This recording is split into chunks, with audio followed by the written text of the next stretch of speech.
peuvent toujours être mis en cause. Donc moi je remercie le collectif qui nous a réunis. Je suis heureuse que nous soyons aussi nombreux. Nous avons deux combats à mener. Le premier, c'est d'abord un acte de solidarité vis-à-vis des femmes espagnoles.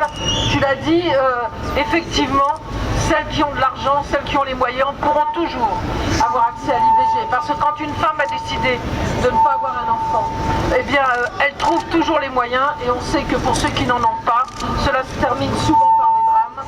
Voilà, donc d'abord la solidarité et ensuite un combat en France et en Europe pour demander aux Européens, on va avoir bientôt des élections, que dans la charte des droits fondamentaux, eh bien, figure le droit des femmes à disposer de leur corps.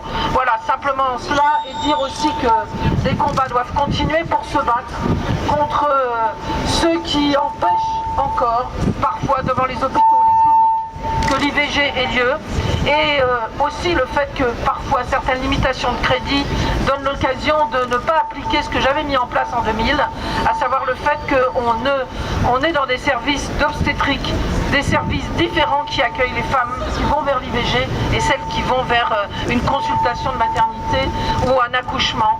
Voilà, et qu'on applique effectivement la pénalisation contre tous ceux qui empêchent cela devant les cliniques et devant les hôpitaux. C'est la loi maintenant, faut-il encore qu'elle soit appliquée. Voilà, solidarité vis-à-vis des femmes espagnoles et une vraie défense des droits des femmes à disposer de leur corps devant l'Europe. Si l'Europe existe, eh bien c'est bien pour faire avancer les droits.